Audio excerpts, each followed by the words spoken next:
Hello everyone, welcome back to master let Tamil. இன்னைக்கு நம்ம பார்க்க போகிற ஒர்க் ஆஃப் ஆர்ட் என்ன அப்படின்னு பார்த்தீங்கன்னா, ஆண்டனியோ கிராம்ஸ்கியோட ப்ரிசன் நோட் புக்ஸ்.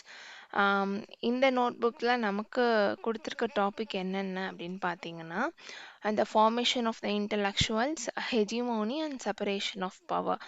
இதெல்லாம் பார்க்குறதுக்கு முன்னாடி மார்க்சிசம்னா என்ன அப்படின்னு ஒரு ஷார்ட் நோட் பார்த்துட்டு வந்துடலாம். ஸோ இப்போ மார்க்சிசம் அப்படின்னு பார்த்தோம்னா, ஒன் லைனில் சொல்லணும்னா, மார்க்ஸ் சீக்ஸ் ஃபார் ஈக்குவாலிட்டி. பொலிட்டிக்கலா, எக்கனாமிக்கலா, அப்புறம் சோஷியலாகவும் சரி, எல்லா மக்களுமே, எல்லா பீப்புளுமே ஈக்குவலாக இருக்கணும். ஏன் வந்து ஏழை பணக்கார வித்தியாசம் இருக்குது, எல்லாருமே உழைக்கிறாங்க. ஆனால் வந்து அதிக உழைப்பு கொடுக்கறது இத்தனைக்கும் வந்து புவர் பீப்புள் தான். அதாவது ஒரு ஃபார்மர் தான் வந்து நெல்லை விதைக்கிறான், விவசாயம் பண்ணுறான். ஆனால் அவனுக்கு ஒரு வேளை சாப்பாடு கிடைக்கிற அளவுக்கு கூட அவனுக்கு வசதி கிடையாது. ஒரு பில்டர், அதாவது ஒரு கொத்தனார் தான் வீடு கட்டுறாரு, மாளிகையும் கட்டுறாரு. ஆனால் அவருக்கு வந்து தங்குறதுக்கான நல்ல ஒரு வீடு இல்லாம, ஒரு குடிசை கூட இல்லாம தான் வாழ்றாரு. ஏன் இந்த ஒரு டிஸ்கிரிமினேஷன் நம்ம சொசைட்டில இருக்கு? அப்படின்ற ஒரு கொஸ்டின்ல உருவானது தான் மார்க்சிசம் அப்படின்ற ஒரு கான்செப்ட். கார்ல் மார்க்ஸ் பொறுத்த வரைக்கும் society is divided into two classes of peoples. First ones வந்து ஓனர்ஸ் ஆஃப் த கேபிட்டல், அந்த second ones was the wage labours. இப்போ பணக்காரவங்க கிட்ட அந்த ஓனர்ஸ் ஆர் கேபிட்டலிஸ்ட் என்னென்னலாம் வச்சுருப்பாங்க, இண்டஸ்ட்ரி வச்சுருப்பாங்க, லேண்ட்ஸ் வச்சுருப்பாங்க, அவங்கக்கிட்ட பணம் இருக்கும், எல்லாமே இருக்கும். ஆனால் அதை அவங்களால வச்சுட்டு வெறுமனே ஒர்க்கர்ஸ் இல்லாமல் அவங்கள சும்மா வச்சுட்டு யூஸ் பண்ண முடியுமா? முடியாது. பட் அவங்க யாரை டிபெண்ட் பண்ணியிருக்காங்க? ஒர்க்கர்ஸை, லேபர்ஸை டிபெண்ட் பண்ணியிருக்காங்க. இப்போ வந்து இதில் மெயின் கேரக்டர் ரோல் ப்ளே பண்ணுறது யார்? ஒர்க்கர்ஸ். ஆனால் வந்து ஏன் ஒர்க்கர்ஸோ லேபர்ஸோ ரொம்ப புவராக இருக்காங்க when compared to owners and capitalist அப்படின்ற ஒரு கொஷினில் ஃபார்ம் ஆகி கிடைச்ச ஆன்சர் தான் இந்த ஓனர்ஸும் கேபிட்டல்ஸும் ஒர்க்கர்ஸை பயன்படுத்தி அதிக லாபம் சம்பாதிச்சுக்கிட்டு அவங்ககிட்ட இருந்து எக்ஸ்ப்ளாட்டேஷன், அதாச்சும் அவங்களோட உழைப்பை சுரண்டி அவங்க மட்டும் லாபம் அடைஞ்சிக்கிட்டு இருக்காங்க. இங்கே வந்து ஈக்குவாலிட்டி அப்படிங்கிறத டெஸ்ட்ராய் பண்ணிட்டு இருக்காங்க அப்படின்றது. ஸோ இதுக்கு மார்க்ஸ் என்ன ஒரு வழி கொடுக்குறாரு அப்படின்னா, சோஷியலிசம். சோஷியலிசம் அப்படின்னா என்ன? Socialism is a way of organising society. எப்படி அப்படின்னா, இப்போ வந்து ஒரு ப்ரைவேட் ஓனர்ஸ் இருக்காங்க, அவங்கக்கிட்ட நிறையா லேண்ட் இருக்குது, நிறையா இல்லை இண்டஸ்ட்ரின்னு வச்சுக்கலாம். அவங்கக்கிட்ட இண்டஸ்ட்ரி ப்ரொடியூஸ் பண்ணுற ப்ராடக்ட்ஸ் இருக்குது, அதை விற்கிறாங்க, அவங்களுக்கு அதிக லாபம் வருது. அவங்க மார்க்ஸ் என்ன சொல்கிறாரு அப்படின்னா, அந்த லாபம் வந்ததை ஒர்க்கர்ஸ்க்கு சரிசமமாக பிரித்து கொடுத்துருங்க. நீங்களே எல்லா லாபத்தையும் வச்சுக்காம எல்லாருக்கும் இப்படி பிரித்து கொடுத்துட்டே இருந்தீங்கன்னா இது எதில் முடியும் அப்படின்னா ஈக்குவாலிட்டியில் முடியும். ஸோ அப்போ சொசைட்டியில் எல்லா பீப்புளுமே எக்கனாமிக்கலாக ஈக்குவலைஸாக இருப்பாங்க அப்படின்றதான் சோஷியலிசம் அப்படின்றது. So now coming to the point, Antonio Gramsciயோட prison notebook. Antonio Gramsci வந்து 19th செஞ்சுரியில் பிறந்தவர். ஸோ அந்த டைமில் என்ன நடந்துட்டு இருந்துச்சு? இண்டஸ்ட்ரியல் ரெவல்யூஷன் அதிகமாக நடந்துட்டு இருந்துச்சு. There were conflicts between superiors and the inferior people. ஒர்க்கர்ஸ்லாம் வந்து அதிகமாக சுரண்டப்பட்டாங்க. அதாச்சும் அவங்களோட வேலைகளை வந்து அதிகமாக கொடுத்து அதுக்கான வேஜ் வந்து ஒன்றுமே இல்லாமல் ரொம்ப துச்சமாக வாங்கிட்டு இருந்த ஒரு காலகட்டம். அப்படிப்பட்ட ஒரு காலகட்டத்தில் இவர் வந்து இட்டலியில் பிறந்திருக்காரு. ரொம்ப லோவர் மிடில் கிளாஸ் ஃபேமிலியில் ஒரு 7 சில்ட்ரனில் 4th சில்ட்ரனாக பிறந்திருக்காரு. அந்த டைமிங்கில் ஹிஸ் ஃபாதர் வாஸ் இம்ப்ரிசன்ட். எதனாலனா கரப்ஷன் சார்ஜஸ் அப்படின்ற ஒரு பழியை போட்டு அவர் வந்து இம்ப்ரிசன்மெண்ட் பண்ணப்படுறாரு. ஸோ இந்த மாதிரி ஒரு கன்ஃப்ளிக்ட்ஸ் நிறைஞ்ச சூழ்நிலையில தான் கிராம்ஸ்கி வளர்ந்துருக்காரு. அவர் வந்து நிறைய ஸ்ட்ரகிள்ஸ் ஃபேஸ் பண்ணியிருக்காரு. ஒர்க்கிங் கிளாஸோட நிலைமை என்னன்னு அவருக்கு தெரிஞ்சிருக்கு. ஸோ அதனால் அவருக்கு வந்து இன்பில்டாக ஒரு இன்ட்ரெஸ்ட் என்ன டெவலப் ஆயிடுச்சு அப்படின்னா, பாலிட்டிக்ஸ் மேலேயும் சோஷியலிசம் மேலேயும் ஒரு இன்பில்டாக ஒரு இன்ட்ரெஸ்ட் வந்து டெவலப் ஆயிடுச்சு. இந்த மாதிரி பாலிடிக்ஸ் மேலேயும் சோஷியலிசம் மேலேயும் அவருக்கு அதிக ஆர்வம் இருந்ததுனால அவர் வந்து தன்னைத்தானே பாலிடிக்ஸ்க்கு அர்ப்பணிச்சிட்டு இட்டாலியன் சோஷியலிஸ்டிக் பார்ட்டி அப்படின்ற பிஎஸ்ஐல போய் சேர்ந்துடுறாரு. ஒரு காலகட்டத்துக்கு அப்புறம் பிஎஸ்ஐ விட்டு பிரிஞ்சு வந்து he cofounded the Italian Communist party. அதுக்கப்புறமா அவர் ஒரு சக்தி வாய்ந்த லீடராக இவரையும் முசோலினியோட ஃபாலோவர்ஸ் திரும்பி பார்க்குற மாதிரி எதிர்க்கிற மாதிரி ஒரு ஆன்டி ஃபாசிஸ்ட் அளவுக்கு டெவலப் ஆயிட்டாரு. அண்ட் அதே சமயம் he is the writer for the party. So இத்தாலியில் இந்த மாதிரி டிக்டேட்டர்ஷிப்க்கு அகெயின்ஸ்டாக வந்து கிராம்ஸ்கி செயல்பட்டு இருக்காது. பிடிக்காத ரூலிங் பார்ட்டி என்ன பண்ணாங்க அப்படின்னா இவரோட பொலிட்டிக்கல் ஆக்டிவிட்டீஸ் எல்லாம் வந்து ரெவல்யூஷனரியாக இருக்குது அப்படின்னு சொல்லிட்டு டிக்டேட்டர்ஷிப் தானே. ஸோ அவங்க வந்து பகிரங்கமாக யாரை வேணாலும் நல்லவங்களா இருந்தாலும் அரெஸ்ட் பண்ணுவாங்க. அந்த மாதிரி அரெஸ்ட் பண்ணிட்டு 11 இயர்ஸ் ஆஃப் இம்ப்ரிசன்மெண்ட் கொடுத்துட்டாங்க. அதுலேயும் அவருக்கு உடம்பு சரியில்லாமல் போய் 1937 அவர் ரிலீஸ் ஆகிடுறாரு. அவர் ரிலீஸ் ஆன அதே இயரே அவர் வந்து இறந்தும் போயிடுறாரு. அந்த 11 இயர்ஸ் ஆஃப் ப்ரிசனில் அவர் எழுதின ஒரு ஒர்க் தான் ப்ரிசன் நோட் புக். இந்த prison notebook is not a single book. அது வந்து ஒரு கலெக்ஷன் ஆஃப் ஷார்ட் நோட்ஸ் அப்படின்னு சொல்லலாம். ஸோ இந்த டெக்ஸ்ட் எதெல்லாம் வந்து மேஜர் ஐடியாஸாக இன்ட்ரடியூஸ் பண்ணுது அப்படின்னா ஹெஜிமோனி, அப்புறம் organic intellectuals, then civil and political society, அப்புறம் பவர் த்ரூ கன்சென்ட். இந்த மேஜர் திங்ஸ் எல்லாம் இந்த டெக்ஸ்ட் மூலமாக நம்ம இன்டைரக்டாக தான் கற்றுக்க முடியும். எதையுமே வந்து டைரெக்டாக அவர் சொல்லியிருந்திருக்க மாட்டார். The whole notebook consists of short notes, அப்புறம் ரிஃப்ளெக்ஷன் அண்ட் அன்ஃபினிஷ்டு டிராஃப்ட்ஸாக மட்டும்தான் இருக்கும். இது வந்து ஒரு சிங்கிள் கண்டினியூஸ் ஆர்கியூமெண்ட்டாக இருக்காது. இந்த ஒர்க் ஆஃப் ஆர்ட்டோட ஜானர் என்ன அப்படின்னா political philosophy, Marxist theory, cultural theory and present literature. அதுக்கப்புறம் இந்த ஒர்க் ஆஃப் ஆர்ட்டோட ஸ்ட்ரக்சர் என்ன அப்படின்னா நான் லீனியர். இது வந்து டைரெக்டாக எதையுமே சொல்லாது, நம்மளே சொல்லியிருந்தேன். இது வந்து ஒரு நான் linear fragment and structure with repeated ideas. அதுக்கப்புறம் இது நான் லீனியர் தான் அப்படின்னு சொன்னதுனால கிராம்ஸ்கி எப்படி எழுதியிருப்பார்னா ஒரு கண்டினியூஸான ஒரு ஃப்ளோலையோ இல்லை ஃபிக்ஸட் ஆர்டர்லேயோ எழுதியிருக்க மாட்டார். இங்கே ஒன்று ஐடியா, இங்கே இன்னொரு ஐடியா, இல்லைன்னா ஏற்கனவே சொன்ன ஐடியாவே கொஞ்சம் மாடிஃபை பண்ணி வேறு மாதிரி அந்த மாதிரிலாம் எழுதி வச்சுருந்ததுனால அவரோட டெத்துக்கு அப்புறமா நிறைய எடிட்டர்ஸ் சேர்ந்து அதை வந்து ஒரு ப்ராப்பர் அரேஞ்ச்டு நோட் புக்காக ப்ராப்பர் தீமோடு மாற்றினாங்க. ஸோ இப்போ இந்த ப்ரிசன்ட் நோட் புக்ஸில் நமக்கு கொடுத்துருக்க டாப்பிக்கில் இருக்க சம்மரி என்னன்னு பார்க்கலாம். இதில் கிராம்ஸ்கி என்ன சொல்கிறாரு அப்படின்னு பார்த்தீங்கன்னா ஈச் சொசைட்டி கிரியேட்ஸ் இன்டலெக்சுவல்ஸ். எல்லா சொசைட்டிலையுமே அறிவானவங்க இருக்க தான் செய்வாங்க. இன்டலெக்சுவல்ஸ்னால் நல்லா எப்படி சொல்கிறது, அறிவில் வந்து ரொம்ப தேர்ச்சி பெற்றவங்க, அறிவு ஜீவிகள் அப்படி சொல்லுவாங்கள்ல, அவங்க தான் வந்து இன்டலெக்சுவல்ஸ். எல்லா சொசைட்டிலையுமே அந்த மாதிரியான இன்டலெக்சுவல்ஸ் இருக்க தான் செய்கிறாங்க. அவங்க வந்து ஒரு ஃபேமஸ் திங்கர்ஸாக மட்டும் இருக்கணும் அப்படின்னு மட்டும்தான் அவசியம் கிடையாது.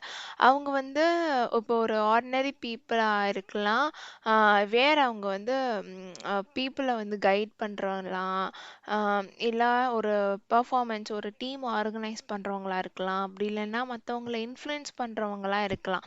இவங்க எல்லாருமே இன்டலெக்சுவல்ஸ் தான் சொல்கிறோம். அவரோட ஆர்குமெண்ட் என்ன அப்படின்னா ஏன் வந்து இன்டலெக்சுவல்ஸ்னால் ஸ்பெஷல்னு நம்ம வந்து சொல்லி வச்சுக்கிறோம். ஒரு ஸ்பெஷல் கிளாஸில் ஒரு செப்பரேட் கிளாஸில் இருக்கவங்க மட்டும்தான் இன்டலெக்சுவல்ஸாக இருக்க முடியும், அப்படியெல்லாம் கிடையாது அப்படின்றதான் அவரோட மெயின் ஆர்குமெண்ட்டாகவே இருக்குது. இந்த சொசைட்டியில் இந்த சமூகத்தில் எல்லாருக்குமே has the ability to think. ஆனால் சில பேர் மட்டும்தான் அந்த இன்டலெக்சுவலை பர்ஃபார்மன்ஸாக கொண்டு வராங்க. That helps the society to grow. So அதனால் இந்த இன்டலெக்சுவலாக இருக்கணும் அப்படின்னா அவங்க வந்து நம்ம ஸ்பெஷல் கிளாஸில் தான் பிறந்திருக்கணும், இல்லை வந்து அதுக்குன்னே அறிவாளிகனா இவங்க இவங்க மட்டும்தான் அதில் மட்டும்தான் பிறந்திருந்தா தான் அவங்க இன்டெலெக்சுவல்ஸ் அப்படின்னு கிடையாது அப்படின்றத ஸ்ட்ராங்காக பிலீவ் பண்ணுறாரு.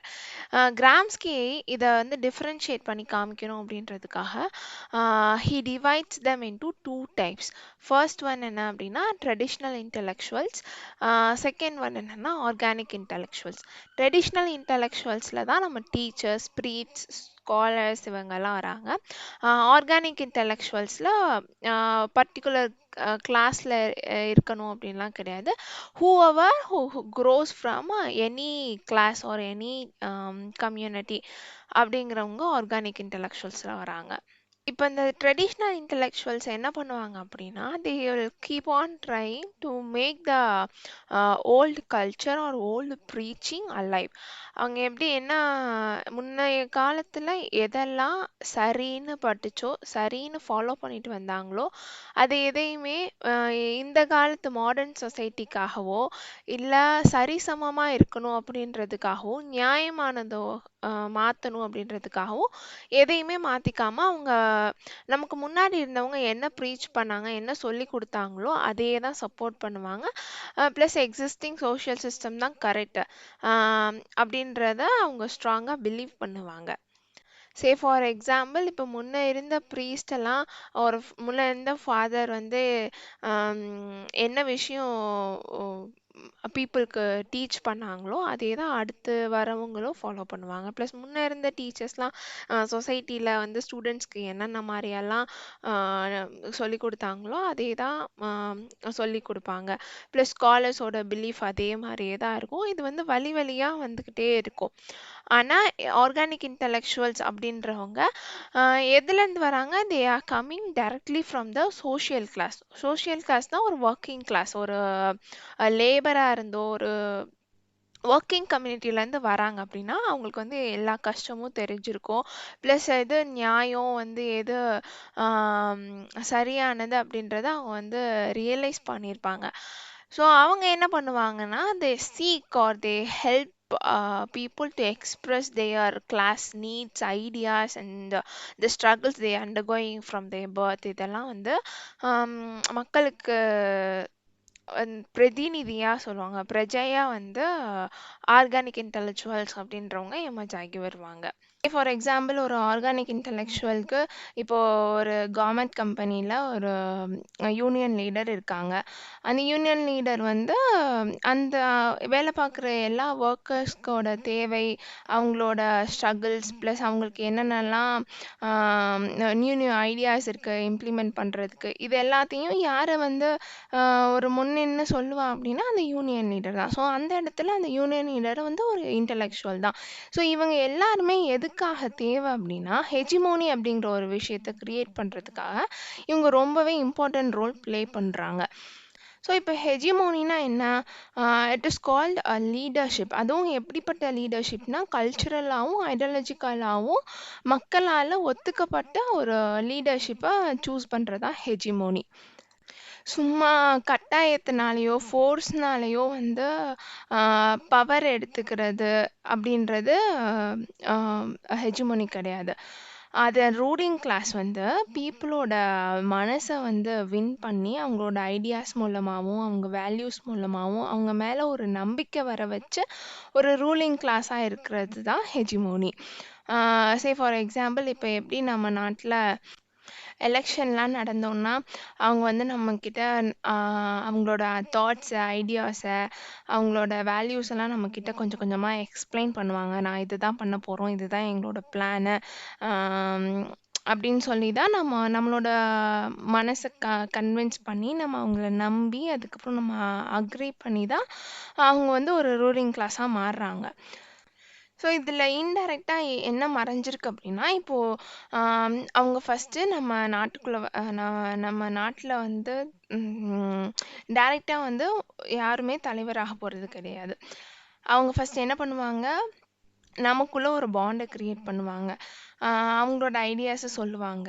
அதுக்கப்புறம் நம்மளை அதை நம்ப வைப்பாங்க. நம்ம நம்புகிற மாதிரி செயல்கள்லாம் அவங்க இம்ப்ளிமெண்ட் பண்ணுவாங்க. அதுக்கப்புறம் தான் நம்ம அவங்களுக்கு வந்து ஓட்டு போட போறோம். இல்ல அவங்களுக்கு பவர் இருக்கு. நம்ம அவங்களோட பவர்க்காக நம்ம வந்து ஓட் போட்டு நம்ம அவங்கள லீடர் ஆக்குறோம். அவங்க நம்மள ரூல் பண்ணிட்டு போகட்டும் அப்படின்றதுக்காக நம்ம வந்து யாரையுமே லீடர்ஷிப்பா நம்ம ஏத்துக்க போறது கிடையாது. நம்மளுக்குன்னு ஒரு இன்டெலெக்சுவல்ஸ் இருக்கு. நமக்குன்னு ஒரு ஐடியாலஜிக்கல் இருக்கு. நம்ம அத அக்செப்ட் பண்ணிக்கிறதுக்கான பிலீஃப அவங்க வந்து நமக்கு குடுக்கணும். அதுக்கப்புறம் தான் நம்ம ரூல் பண்ண போறோம் இல்லையா? நம்ம அ அவங்கள செலக்ட் பண்ண போறோம். நம்ம அவங்கள அக்ரி பண்ணிக்க போறோம் இல்லையா? இந்த ஒரு தெளிவு குடுக்குற ஒரு ஐடியா தான் ஹெஜிமோனின்னு சொல்லலாம். இது இப்படி நடக்குது அப்படின்னா, எந்த ஒரு ரூலிங் கிளாஸுமே வந்து ஆ பீப்பிள் கிட்ட வந்து அவங்களோட ஓன் ஐடியாஸ எப்படி வந்து புகட்டுவாங்க அப்படின்னா, இது எல்லாமே நார்மல். இது எல்லாமே நேச்சுரல். அவங்க வந்து எல்லாருக்குமே குட்டா இருக்காங்க. அவங்க வந்து பீப்பிள்க்கு அ எல்லாமே குட்னஸ் தான் தருவாங்க. அப்படின்றத நம்மகிட்ட அம் ஒரு காமன் சென்ஸாவே அத வந்து அ இன் பில்ட் பண்ண வைக்கிறாங்க. பில்ட் பண்ண வச்சு தான் இது எல்லாத்தையும் அவங்க சாத்தியமா நடத்திக்க முடியும். பட் இத வந்து எல்லாருமே பண்ணிட்டாங்க. எல்லாருமே பண்ண முடிஞ்சிருச்சு அப்டின்னா, நான் ஒரு குட் அண்ட் பேட்க்கு வித்தியாசமே இல்லாம போயிரும். அதுக்காக கிராம்ஸ்கி என்ன சொல்றாருன்னா, எஜுகேஷன் அப்டின்றது ஒரு பிக்கஸ்ட் ரோல ப்ளே பண்ணுது. எதுக்காகனா, டூ ஸ்ப்ரெட் ஹெஜிமோனி. ஹெஜிமோனிய நம்ம ஸ்ப்ரெட் பண்ணா மட்டும் தான் நமக்கு இன்றைய இளைய சமுதாயத்தினர் வந்து என்ன மாரியான ஆ ஃப்யூச்சர வந்து நமக்கு பில்ட் பண்ணிக்கணும். என்ன மாரியான சொசைட்டிய நம்ம வந்து அமைச்சுக்கணும் அப்படின்றது யோசிக்கிறதுக்கு ரொம்பவே ஹெல்ப்ஃபுல்லா இருக்கும் அப்படின்ட்டு எத சொல்றாங்க அப்படின்னா, எஜுகேஷன சொல்றாங்க. பட் அதே சமயத்துல இந்த ட்ரெடிஷ்னல் இன்டெலெக்சுவல்ஸ் ப்ரீச் பண்றதையே நம்ம கேட்டுட்டே வந்துட்டே இருந்தோம் அப்படின்னா, நமக்குள்ளே வந்து என்ன பதியப்பட்டுரும் அப்படின்னா, இந்த மாரி ரூலிங் கிளாஸ் மட்டும் தான் நம்மள வந்து ரூல் பண்ண முடியும். டாமினன்ட் பீப்பிள் நம்மளோட புரொடக்ஷன்ஸ் அதெல்லாம் நம்மளோட ஒர்க் எல்லாம் உறிஞ்சிக்கிட்டு நம்மள எக்ஸ்ப்ளாய்ட் பண்ணி அவங்க தான் நல்லா இருப்பாங்க. அப்படின்ற ஒரு சொசைட்டிய தான் நம்மளால உருவாக்க முடியும். அதுக்காக கிராம்ஸ்கி என்ன சொல்றாருன்னா, டு சேஞ்ச் த சொசைட்டிய நம்ம மாத்தணும்னா, the working class needs its own counter hegemony. Working class வந்து ஒரு கவுண்டர் ஹெஜிமோனிய கிரியேட் பண்ணணும். அந்த கவுண்டர் ஹெஜிமோனிய கிரியேட் பண்றதுக்கு தான் நமக்கு சப்போர்ட் பண்றது ஆர்கானிக் இன்டெலக்சுவல்ஸ். ஸோ, அப்ப இந்த ஆர்கானிக் இன்டெலக்சுவல்ஸ் நமக்கு எப்படி சப்போர்ட் பண்ணுவாங்க அப்படின்னா, அவங்களுக்கு வந்து நியூ வேஸ் ஆஃப் திங்கிங் கிடைக்கும். டாமினன்ட் ஐடியாஸ் இருக்குல்ல, இப்போ ஏற்கனவே சொல்லப்படுற இதுதான் சரின்னு நம்பப்படுற ஐடியாஸ் எல்லாத்தையுமே, இதை இப்படியும் பண்ணலாமே அப்படின்ட்டு ஒரு கவுண்டர் ஹெஜிமோனிய ஃபார்ம் பண்ற ஆர்கானிக் இன்டெலக்சுவல்ஸோட ஐடியாஸை நம்ம வந்து ஃபாலோ பண்ணணும் அப்படின்ட்டு கிராம்ஸ்கி சொல்றாரு. ஏன் அப்படின்னா, அவங்க அதாவது ட்ரெடிஷ்னல் இன்டெலக்சுவல் ப்ரீச் பண்றதையோ, இல்ல ரூலிங் சொசைட்டில இருக்கவங்க ப்ரீச் பண்றதையோ நம்ம வந்து அப்படியே கண்மூடித்தனமா நம்பிக்கிட்டே வந்தோம்னா, இவங்க என்ன பண்றாங்க? நமக்கு நல்லது தான் பண்றாங்களா? இல்ல நம்ம இவங்கள நம்ப வச்சு ஏமாத்த பார்க்குறாங்களா? அப்படின்றதே தெரியாம, நம்ம ஒரு முட்டாள் மாதிரி அதையே நம்பிக்கிட்டே இருந்திருப்போம். எதுக்காக அந்த ஹெஜிமோனிக்கு ஒரு கவுண்டர் ஹெஜிமோனியோ, இல்ல ஹெஜிமோனிக்கு அகெயின்ஸ்டா சொல்றாங்க அப்படின்னா, நமக்கும் ஒரு சுயமா யோசிக்கிற தன்மை வேணும். நம்மளோட அறிவாற்றல் மூலமா எது சரி, எது தப்புன்னு நமக்கு பிரிச்சு பார்க்க தெரியணும் அப்படின்றதுக்காக தான் இந்த ஒரு பாயிண்ட்ட வந்து ஆர்கானிக் இன்டெலக்சுவல்ஸ் ஓட சப்போர்ட் மூலமா நம்ம தெரிஞ்சுக்கணும் அப்படின்னு சொல்றாரு. அதுவும் ஏன் ஆர்கானிக் இன்டெலக்சுவல்ஸ் அவங்க சூஸ் பண்றாங்கன்னா, ஒரு பெர்சன் நமக்குள்ள இருக்கிறவங்க. அவங்க வந்து சொசைட்டியோட ஸ்ட்ரகிள்ஸ ஃபேஸ் பண்ணியிருக்காங்க. நம்ம ஃபேஸ் பண்ற ட்ரபிள்ஸ வந்து அவங்க ஃபேஸ் பண்ணியிருக்காங்க. அப்படிங்கிற ஒரு நம்பிக்கையும் இருக்கும் நமக்கு. ப்ளஸ் அவங்க சொல்றது கரெக்ட்டா தான் இருக்கும். ஏன்னா, அவங்களும் அந்த ஸ்ட்ரகிள வந்து ஃபேஸ் பண்ணவங்களா தான் இருக்காங்க. ஸோ, அதுக்கு தான் இப்போ வந்து செப்பரேஷன் ஆஃப் பவர் பத்தி கிராம்ஸ்கி சொல்லியிருப்பாரு. செப்பரேஷன் ஆஃப் பவர் அப்படின்றது ட்ரெடிஷ்னலாவே ஃபாலோ பண்ணிட்டு வந்தபடி பார்த்தோம் அப்படின்னா, அ இப்போ வந்து அ ஒரு நாட்டுக்கு பிரசிடென்ட் இருப்பாங்க. அந்த பிரசிடென்ட் தான் அந்த நாட்ட ஃபுல்லாமே பார்த்துட்டு இருப்பாங்க. இதுதான் ட்ரெடிஷ்னல் ஐடியா ஆஃப் பவர் அப்படின்ட்டு இருக்கு. கிராம்ஸ்கி வந்து அத 2 டைப்ஸ் ஆஃப் செப்பரேட் பண்ணி 2 லெவலா இருக்கு பவர் அப்படின்ட்டு சொல்லியிருப்பாங்க. ஸோ இன்ஸ்டெட் ஆஃப் அந்த பிரசிடென்ட்டே எல்லாத்தையும் லெஜிஸ்லேட்டிவ், எக்ஸிக்யூட்டிவ், ஜுடிஷியரி எல்லாத்தையுமே அந்த பிரசிடென்ட்டே பார்த்துட்டே இல்லாம, பார் மூலமா கொஞ்சத்தையும், கன்சென்ட் மூலமா கொஞ்சத்தையும், அதாவது ஃபோர்ஸ் மூலமா கொஞ்சத்தையும், கன்சென்ட் மூலமா கொஞ்சத்தையும் நம்மளால சொசைட்டில அ இம்ப்ளிமெண்ட் பண்ணி ஒரு நல்ல ஒரு ஒரு சமுதாயத்தை நம்மளால உருவாக்க முடியும் அப்படின்னு சொல்லி கிராம்ஸ்கி சொல்றாரு. இப்போ கிராம்ஸ்கி என்ன சொல்றாரு, பவர் அப்படின்றது 2 விதமா இருக்கு. ஒன்று ஃபோர்ஸ் மூலமா இருக்கு, இன்னொன்று வந்து கன்சென்ட் மூலமா இருக்கு அப்படின்னு சொல்றாரு இல்லையா? அது வந்து 2 லெவல்ஸா பிரிச்சிருக்காரு. ஸோ ஃபர்ஸ்ட் லெவல் பார்த்தீங்கன்னா political society which uses force and civil society which uses consent. Political society என்ன பண்ணுன்னா கட்டாயமாக ஃபோர்ஸ் பண்ணி ஒரு விஷயத்த மக்கள் வந்து ஒபே பண்ண வைக்கும். அதே சமயம் சிவில் சொசைட்டி என்ன பண்ணுன்னா மக்களோட கன்சென்ட் வாங்கிட்டு, கன்சென்ட்னா அவங்களோட அக்ரிமெண்ட்டோட, அவங்களோட சம்மதத்தோட, அவங்களோட பர்மிஷனோட, இல்லை அவங்களோட நாலேஜை புரிஞ்சுக்க வைக்கிறது, அதாவது அவங்களோட சம்மதம் மூலயமா அவங்கள ரூல் பண்ணுறது பொலிட்டிக்கல் சொசைட்டினா அவங்கள ஃபோர்ஸ் பண்ணி ரூல் பண்ணுறதுன்னு வச்சுக்கலாம். இப்போ பொலிட்டிக்கல் சொசைட்டி பீப்புளை என்ன மாதிரியான ஃபோர்ஸஸ் மூலியமா கண்ட்ரோல் பண்ணும் அப்படின்னா, போலீஸ், லாஸ், கவர்மெண்ட் ரூல்ஸ் மூலமா, அப்புறம் ஆர்மி, அப்புறம் ஜுடிஷியரி கோர்ட் மூலமா வந்து political society force people, political சொசைட்டியில் இருக்க ரூலிங் பீப்புள் வந்து நம்ம பீப்புள், நார்மல் பீப்புளை ஃபோர்ஸ் பண்ணுவாங்க. சிவில் சொசைட்டியை வந்து என்ன பண்ணுன்னா ஃபோர்ஸ் பண்ணாமல் it convinces people to obey through school teachings, religion, culture, news paper, அப்புறம் வந்து நம்ம நம்ம தியேட்ரிக்கலில் ரிலீஸ் ஆகிற மூவிஸ், அதுக்கப்புறம் சோஷியல் ஹேபிட்ஸ் மூலமாக civil society convince the people. So அது அவங்களோட கன்சென்ட் மூலயமா அவங்கள ரூல் பண்ணுறது தான் சிவில் சொசைட்டி. பொலிட்டிக்கல் சொசைட்டி வந்து ஃபோர்ஸ் பண்ணி அவங்க இதை கட்டாயம் இப்படி தான் செஞ்சாகணும் அப்படின்னும் ரூல்ஸ் போட்டு அவங்கள ரூல் பண்ணுறது. சிவில் சொசைட்டி வந்து அவங்கள புரிய வச்சு, அவங்கள கன்வின்ஸ் பண்ணி, அவங்களுக்கு எஜுகேஷன் கொடுத்து ரூல் பண்ணுறது.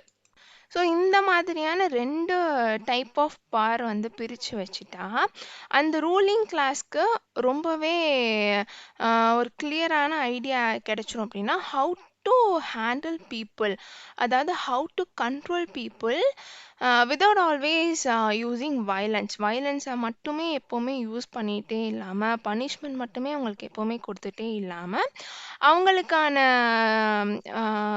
நாலேஜை அவங்களுக்கு கொடுத்து, அவங்களுக்கு புரிதலை உருவாக்கி கொடுத்துட்டு, அவங்களுக்கு வந்து பனிஷ்மெண்ட் கிடைக்க போகிறது கிடையாது அடிக்கடி, இல்லை நம்ம வந்து ஒரு டாமினண்ட்டாக இருக்க போகிறது கிடையாது. அவங்களும் ஒரு டெமோக்ராட்டிக் கண்ட்ரியில் தான் வாழ்கிறாங்க அப்படிங்கிற ஒரு ஃபீலிங்கை நம்ம அவங்களுக்கு கொடுக்கலாம் அப்படின்றது இந்த ஒரு 2 லெவல்ஸ் ஆஃப் பவர் மூலமாக அவர் வந்து எக்ஸ்பிளைன் பண்ணிட்டார். எப்படி அப்படின்னா, எல்லா டைமுமே ஒருத்தவங்க பயந்துட்டே வாழ்ந்துட்டே இருக்காங்க அப்படின்னா அது வந்து ஒரு டெமோக்ராட்டிக்கான ஒரு லைஃப் கிடையாது இல்லையா?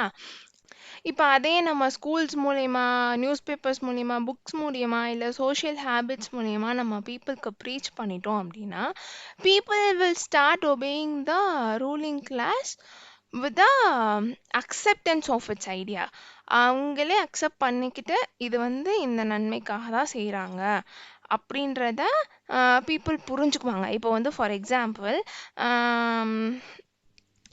ஒருத்தவங்க இப்போ ஹெல்மெட் போடாமல் போகிறாங்க அப்படின்னா, எடுத்தோடனே அவங்களுக்கு வந்து பனிஷ்மெண்ட் கொடுக்கறது, அவங்களுக்கு வந்து ஃபைன் போடுறது அப்படின்னு இல்லாமல், ஹெல்மெட் போடுறதுனால என்ன நன்மை இருக்குது அப்படின்றத ஸ்கூல்ஸ் மூலியமாக சின்ன வயசுலேருந்தே அவங்களுக்கு சொல்லி கொடுத்துருந்தா இந்த மாதிரியான ஃபைனோ இல்லை அவங்களுக்கான பனிஷ்மெண்ட்டோ நம்ம கொடுக்க வேண்டிய அவசியம் கிடையாது.